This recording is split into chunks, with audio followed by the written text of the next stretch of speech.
All right, let's dive into some Persian metaphysics. Sounds good. Our guide for this deep dive is The Development of Metaphysics in Persia. Yeah. And oh boy, it's packed with fascinating ideas. Like, seriously, stuff that might just change how you see the world. Uh-huh. We're going to explore how some brilliant minds, really brilliant, tackle these massive questions about good and evil, Yeah. light and darkness, Mm-hmm. and even what your soul is actually made of. It's pretty amazing stuff. I mean, wild, right? It is. It is. A journey that spans centuries. Centuries. From the ancient teachings of Zoroaster to the mystical insights of Sufism. And like, get this. Did I mention the idea that, quote, all vision is illumination and we see things in God? Whoa. Right. Heavy stuff. It's like a sneak peek into ideas that philosophers are still, today, debating. That they are. So, get comfy. Right. Get ready for some serious mind-bending. Let's do it. All right, so where do we even begin with all of this? Well, I think a good place to start is with Zoroaster. Zoroaster, a pivotal figure in Persian thought. Okay, Zoroaster. Yeah. So what's the deal with them? His core idea was this dualistic struggle, like a cosmic battle Oh, hold on. between two powerful spirits. Cosmic battle. That's intense. It is. It is. Right. You have Ahura Mazda representing good Okay. and Drudge Ahriman representing evil. Hold on. If these two forces are united under one supreme being, like Zoroaster is suggesting, wouldn't that make evil a part of God? That's a good question. That's the inherent tension in Zoroaster's dualism. Yeah, how did he reconcile that? That's a big one. Yeah. It's not about a literal fight, though. It's about this constant tension Okay. within existence itself. Yep. And this tension raises a crucial question. Yeah. For his followers, Mhm. are good and evil completely independent? Or are they unified under a higher power? Whoa, so are we talking separate teams or like two sides of the same coin? I mean, that has huge implications for how we understand the world. Exactly. And it led to some serious debate Oh, I bet. among Zoroaster's followers. Huh? Some, called Zendiks, Xandics. believed these forces were totally separate, Okay. like independent agents. Right? Others, the Magi, insisted on their unity within a supreme being. So very different. Right. Yeah. This tension between unity and multiplicity, like a single source versus many expressions, becomes a recurring theme Interesting. throughout Persian metaphysics. Okay, so we've got Zoroaster laying down the groundwork, but then what? Well, fast forward a few centuries, Okay. and you have this wave of Greek philosophy Oh, wow. sweeping into Persia, especially after the Arab conquest. Right. This is where figures like Avicenna and Ibn Mascawiyya come in. Okay, Esoteric and Moscow, I got it. They took ideas from Neoplatonism and Aristotle, blending them with Islamic theology. So like a philosophical fusion cuisine. Precisely. Love it. All right, so what did they come up with? Well, Avicenna in particular, he came up with a fascinating system. Yeah, lay it on me. He pictured God as this necessary being, this self-aware source Okay. from which everything else flows. Everything. Yeah, imagine existence itself as a waterfall, Correct. cascading from this single divine point. So we're all just like drops in this cosmic waterfall. Yeah, see it that way? But then what about free will? I mean, are we just going with the flow? I mean, do we have any say in this? That's the question Yeah. that many grappled with. But Avicenna was really trying to get at the essence of the soul. Right. He argued that if the soul needed a physical body Okay. to perceive the world, Uh-huh. you would need another body to perceive that body, Okay. and so on. I see. So it'd just be bodies all the way down. Yeah. An endless loop of bodies. It would be an endless loop. It's a clever argument. Ah, But couldn't someone say our physical senses are how the soul interacts with the world? So no infinite loop needed. that's a valid point, and it shows how complex this issue was. Avicenna wasn't just repeating old ideas. He was pushing boundaries, forcing people to think. He was a real trailblazer. He was. He was forcing people to think about the relationship between the soul and the physical world. Right. But around the same time, another intellectual movement was gaining momentum, Islamic rationalism. Islamic rationalism. Okay, tell me more about these guys. So they emphasized logic and reason, Okay. even when interpreting religious doctrines. Oh, so these were the folks who weren't afraid to ask tough questions, even if it ruffled some feathers. You got it. And they came up with some pretty radical ideas. Like what? They had a very materialistic view, arguing that matter in the form of atoms already has its properties built in. So they're saying it's all there just waiting to be discovered. Right. God's role, they said, was to make those atoms perceivable to us. So it's like the universe is already there, and God just slips on the light so we can see it. I like that. It's a pretty good analogy. It is. But hold on, if everything is already there, does God even know everything? I mean, didn't that idea cause some controversy? Oh, absolutely. Some rationalists even propose that God might not know the exact number of things in the universe. Whoa, really? Yeah. That's wild. So how do they reconcile that with traditional Islamic beliefs? It was a tough one. They wrestled with this question deeply, trying to find ways to square their rational approach with their faith. It sounds like they weren't afraid to push the boundaries of thought, even if it meant shaking things up a bit. They definitely weren't. But surely not everyone was on board with this whole rationalism thing. Right. You're right. Not everyone was loving this whole rationalism thing. Yeah, there was a backlash. A backlash? Led by this theologian named al-Ash'ari. Al-Ash'ari, okay. He wanted to, bring things back Back to what? to more traditional Islamic beliefs. Okay, so he was more of a traditionalist. Exactly. He challenged the materialist interpretations of the rationalists. Yeah. I see. So he was pushing back against that whole matter is everything idea. Yeah, his followers, the Ash'arites. The Ash'arites, got it. They believed that the universe is ultimately a collection of, subjective experiences. Subjective experiences. So, it's all in our heads. Kind of. They believed that it's all grounded in God's will, though. Wait, so they're saying reality is like a divine dream, a product of God's perception. That's trippy. It is, isn't it? The Ash'arite view actually has some interesting parallels with the ideas of a Western philosopher named George Berkeley. Berkeley. Who famously argued that to be is to be perceived. Whoa. So these debates about reality, they were happening all over the place. They were. It makes you wonder if there's some, universal human need to understand what's real and what isn't. Absolutely. And speaking of different approaches to understanding reality. Okay, hit me. Let's shift gears and talk about Sufism. Yeah, Sufism. Yeah, I've always been intrigued by their mystical approach. It is fascinating. So what's their take on all of this? Sufism, it's this mystical tradition within Islam. Okay. And it takes a very different path to understanding reality. Different how? Instead of focusing on these intellectual debates, Yeah. they emphasize direct experience, a personal journey towards union with the divine. So less head, more heart. You could say that. And there were various schools of Sufi thought, each with their own unique interpretation. What kinds of interpretations? Well, some focused on the all-encompassing will of God, Okay. while others viewed reality through this lens of beauty. Beauty, huh? Interesting. Still others embraced pantheistic ideas. Pantheistic, so God is everything and everything is God. Exactly, blurring the lines between God and creation. So they were really exploring all these different facets of the divine. They were. Try and understand it from all these multiple perspectives. Yeah, exactly, and they weren't afraid to push the boundaries of conventional thought. Give me an example. Take Hussein Mansour, for example. Okay, the same sort. He boldly proclaimed, "I am God." Whoa, hold on a second. Imagine having the conviction to say that. I mean, that's a bold statement. It is. It really shows how Sufism was about more than just theories. It was. It was about seeking a direct, experiential understanding of the divine. That's absolutely. But it also makes you wonder, what does it actually mean to say, I am God?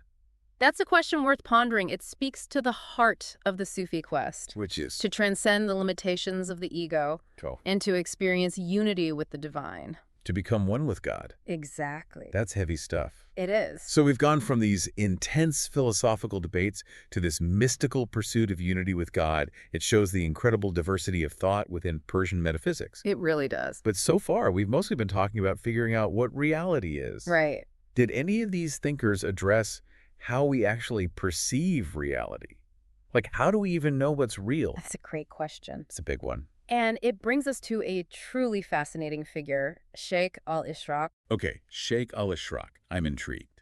Tell me more about this guy. He picks up on this thread of light from Zoroaster and gives it a whole new twist. A new twist, all right. With his philosophy of illumination, also known as Hikmat al-Ishraq. All right, philosophy of illumination, Hikmat al-Ishraq. Got it. So how does this philosophy of illumination work? Yeah, does he literally think we need a spotlight to see anything? Well, not quite a physical spotlight, but al-Ishraq believed that light is the very foundation of existence. So the building blocks of reality. Yeah, he argued that light is the only true reality, Okay. and darkness is simply the absence of light. So darkness doesn't have its own independent existence. Right. It's like saying a shadow isn't a thing itself, it's just the absence of light. That's a great way to put it. And this idea has profound implications for how he understands the universe. Okay, how does he understand it? He pictures the universe as a hierarchy. A hierarchy, okay. A kind of ladder of being with different levels of existence, all emanating from the primal light. The primal light, right, I'm following. At the very top is the purest, most intense light. Okay. And as you descend, the light becomes dimmer and dimmer. Dimmer and dimmer, I see. Until you reach the material world, which is furthest from the source. So the further you are from the source, the dimmer the light. It's like those string lights where one bulb going out affects the whole strand. That's a good analogy. Does that mean we're all just dim bulbs down here in the material world? Well, not exactly. Al-Ishraq describes the human soul as a ray of that abstract light, a spark of the divine that's temporarily trapped in the darkness of the material world. So we all have this inner spark, this connection to the source, even if it's a bit obscured down here. Precisely. And Al-Ishraq believes that this return journey, the soul's ascent back to the source, is achieved through knowledge and virtuous action. So we're all on this quest for enlightenment, trying to get back to that pure light. You could say that... But I'm still curious about how all of this relates to our senses, to how we actually experience the world. That's where his theory of vision gets really mind-bending. All right, lay it on me. He argues that we can only see things because they're illuminated by a higher light, the abstract light. So it's like we need that cosmic spotlight to shine on things before we can perceive them. That's the idea. Wait, so he's saying that this abstract light is essentially God, and that we see the world through God's eyes, so to speak. That's the implication. Our ability to see anything at all is dependent on God's light, God's perception. Whoa, that's a radical way to think about vision. It is. It raises some interesting questions. It does. Like, what about people who are blind? Does that mean they're somehow cut off from this divine illumination? That's a thought-provoking question, and while Al-Ishraq doesn't directly address it, his philosophy suggests that even without physical sight, there are other ways to perceive this abstract light. Other ways? Perhaps through inner vision, spiritual insight, or other forms of perception beyond our five senses. So it's not just about seeing with our physical eyes. It's about a deeper kind of seeing, a connection to that divine light that illuminates all of reality. Exactly. And this idea ties in with his understanding of the human soul. Okay, how so? He describes the soul as having multiple layers. Layers, okay. There's the abstract light, which is the purest essence of the soul. Right. There's also this animal soul. The animal soul. Interesting. Which is more connected to the physical body and its desires. So it's like we have this divine spark within us, but it's often clouded over by our more earthly impulses. Kind of like a dusty lampshade dimming the light. That's a great analogy. I try. And Al-Ishraq believed that the goal of human life is to purify the soul. To purify it. And remove those clouds. Let that light shine through. And allow the abstract light to shine through more brightly. It's a process of refinement. It is. Of aligning ourselves more closely with that divine source. So it's not enough to just understand this intellectually. We have to actually do something to actively cultivate that inner light. Right. And for Al-Ishraq, this involved both philosophical contemplation and spiritual practices. So a bit of both? He believed that we gain knowledge through our senses. Right, through our experience. Through reason, but also through a kind of intuitive perception that he calls Doak. Doak. It sounds almost like a sixth sense, a way of knowing that goes beyond logic or reason. Think of those aha moments. When a truth suddenly clicks for you. Yeah, those moments of insight. Even if you can't quite explain it logically. I get it. That's Doak. That's Doak. I like it. And Al-Ishraq believed that this intuitive faculty could be developed. Developed how? Through certain philosophical and spiritual practices. So it's like training your mind to perceive reality on a deeper level. Exactly. But does this mean we have to become hermits and meditate in caves to access this kind of knowledge? Not necessarily. Oh. Okay. Al-Ishraq also emphasized the importance of living a virtuous life. So walking the walk, not just talking the talk. Aligning our actions with our higher nature, which he saw as the abstract light within us. Okay, I see. This actually aligns with the teachings of Aristotle. Aristotle, interesting connection. Who also believed that virtue and a balanced life were essential for true happiness. So it's about finding that balance between inner work and outer action. Precisely, and this brings us to a key point. Maybe. Al-Ashraq believed in free will. Free will. So we have a choice in all of this. He recognized our capacity to choose, but he also cautioned against thinking we're completely independent creators of our destiny. So we have a say, but it's not like we're calling all the shots. Right. He believed our choices are always influenced by a larger context, by the divine order of the universe. So it's like we're playing our part in a grand cosmic play, but we still have the freedom to choose our lines. That's a beautiful way to put it. And this idea reflects a recurring theme in Persian metaphysics, the interplay between unity and multiplicity, between the individual and the divine. Right, we saw it in Zoroaster's dualism. We did. And it continues through Al-Ashraq and beyond. It's a constant thread. It's fascinating how Al-Ashraq weaves together so many different threads of thought. He was a brilliant synthesizer. Creating this rich and complex philosophical system. He was. So did his ideas have any lasting influence on other thinkers? Absolutely. His philosophy of illumination wasn't just a one-hit wonder. Okay, good. It continued to influence philosophers and religious movements in Persia for centuries. Really, centuries, wow. For example, Mullah Sadra, a prominent 17th century thinker, drew heavily on Al-Ashraq's ideas, developing a more complete form of monism. Monism, remind me what that is again. It emphasizes the ultimate unity of all existence. Right. Everything is one. Yep. So Al-Ashraq's ideas weren't just abstract theories. They had a real impact on how people understood the world. They did. That's pretty amazing. It is. And speaking of impact, it's fascinating how Al-Ashraq's focus on light also influenced early Babism. Babism, okay. It was a religious movement that emerged in 19th century Persia. Got it. The Bab, the founder of this movement, saw light as a powerful symbol. A symbol of Divine revelation and spiritual guidance. So Al-Ashraq's legacy extended beyond philosophy. It did. Into the realm of religion and spirituality. Absolutely. That's really cool. But while Al-Ashraq's philosophy represents a significant development in Persian metaphysics, there were other thinkers who continued to explore different facets of reality. Like who? One such thinker was Mullah Hadl of Sabzwar, who lived in the 18th century. Right. He's often regarded as one of the greatest modern Persian thinkers. Wow, a philosophical rock star. He was. So what made Mullah Hadl so special? Well, Mullah Hadl was deeply influenced by Plato.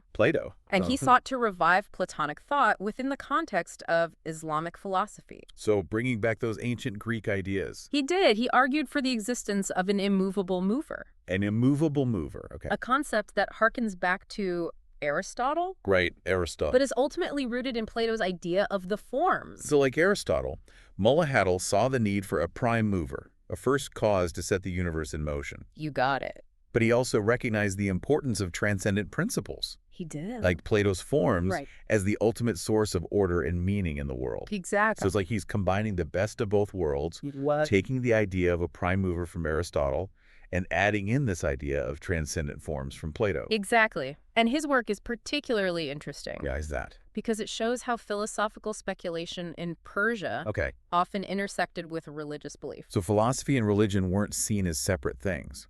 Not really. He saw philosophy as a path to understanding the divine. So using reason to understand faith. And his metaphysical inquiries were always informed by his Islamic faith. It's like he's using philosophy to deepen his understanding of God and creation. He was. It makes you wonder if philosophy and religion are really that different after all. That's a great point.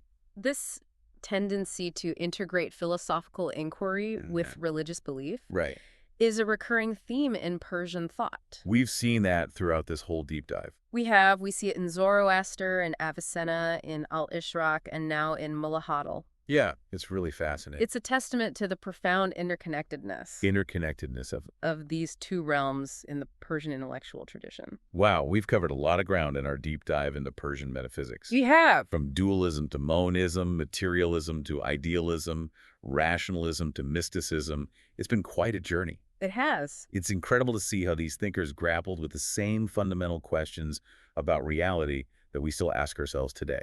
I know. It's like they were wrestling with the same things we're still trying to figure out. And despite their diverse perspectives, there are some key takeaways that stand out.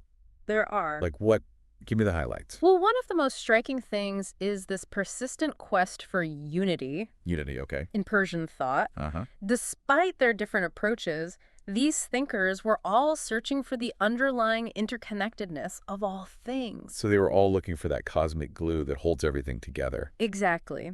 And this quest for unity is often expressed through the concept of light. Light. Right. We saw that with al-Ishraq. We did. We see it in Zoroaster's dualism, in al-Ishraq's philosophy of illumination, and even in Mullah Haddal's revival of Platonic thought. It's everywhere. Light becomes this powerful symbol of the divine, the source of all knowledge and being. It's like light represents ultimate reality, and everything else is just a shadow play on a cosmic wall. That's a beautiful way to put it.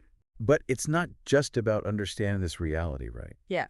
These thinkers also emphasize the importance of the soul's journey. You're absolutely right. Okay, tell me more about that. Another key takeaway is the emphasis on the human soul's journey. Yeah. Towards perfection. Perfection, okay. Whether through knowledge, learning, virtuous action, doing good deeds, or mystical experience. Right, having those transcendent moments. These thinkers believed that the soul has the potential to transcend its limitations. So like breaking free from our earthly bonds. And to achieve union with the divine. So we're all on this pilgrimage back to our source. We are. Trying to shed those earthly attachments and embrace our true nature. Beautifully put.